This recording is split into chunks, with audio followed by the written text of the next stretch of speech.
This is a Rix SA-6 in for service. The first comment would be that the motor is a WEG American specification 60 Hertz motor as opposed to the required 50 Hertz.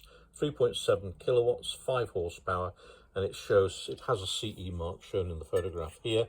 However, it shows that it's a 60 Hertz, not a 50 Hertz motor, and that would be maybe a problem to the installation. It's single phase. The connectors have been cut off. There is earth, but there is no earthing from the motor to the plate, and no earth from the plate to the base plate. And that's something that should be looked at.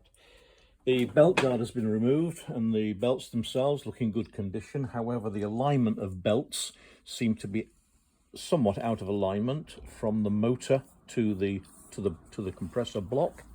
And if we put a straight edge on, you can see the gap between the two.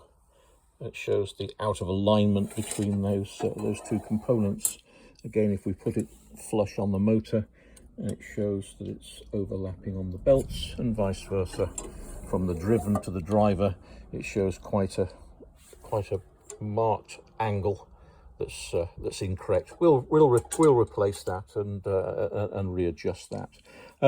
As far as the compressor is concerned, looking at the block itself, it looks in very reasonable condition. We've removed the belt guard. We're now going to remove the actual guard itself, and you can see it looks in this a good clean condition. Before we do a start on the compressor, we'd like to have a look and see if the pistons and the liners are in line, and for that we look down here at this small adjustment spring here, just to ensure that this doesn't move when we rotate the compressor by hand.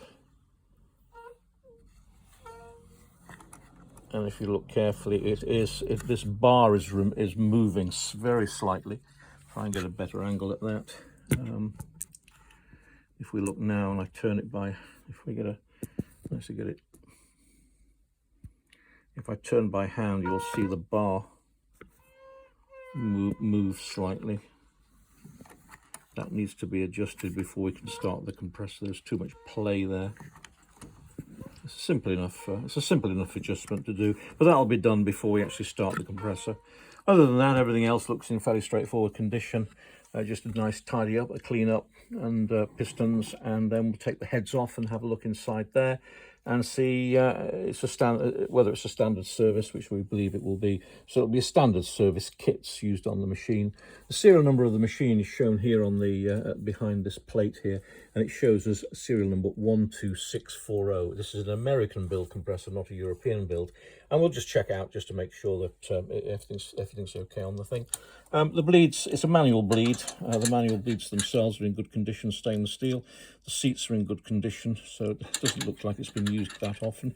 The relief valves are set relief valves. They're in PSI rather than bar, but they were set in 2016, as shown by the tag. They're perfectly happy to stay there. So 5,000 PSI relief valve pressure on the third stage. The pressure switch, which is this device here, this doesn't show any form of calibration. It shows no markings on it as far as what it was calibrated to. We will need to remove that and see exactly what pressure this compressor switch is off at. But normally we would put some form of sealant around here once we've set.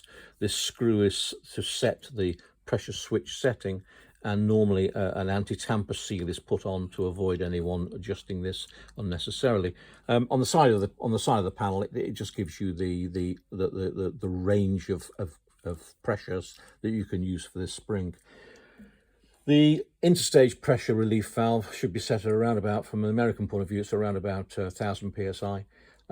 This needs to be looked at and calibrated. There is no tag on them on the device, so we'll have a look at that and just to see exactly what it is. The pressure gauge obviously shows what pressure it will be interstage, and the discharge pressure, again, it's in PSI as opposed to PSI and bar, but again, that's perfectly acceptable.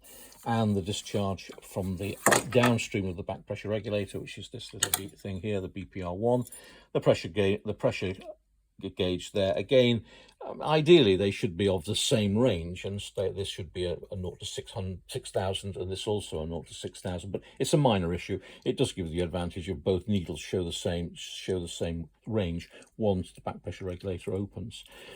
From the pressure switch, there's a bunch of wires which obviously goes to some form of control panel. We don't have access to that control panel. We cannot make any comment. All in all, I think as far as the compressor is concerned, it is pretty much an American build. The only exception being that the fan itself we built. It's a European build, so we would have shipped that to America. But I also notice here there should be a washer here to stop this aluminium plate from deforming into the plastic, and that's missing. That will be replaced once we do the servicing. Other than that, next video will be when we strip the thing down and we can see inside it. Thank you.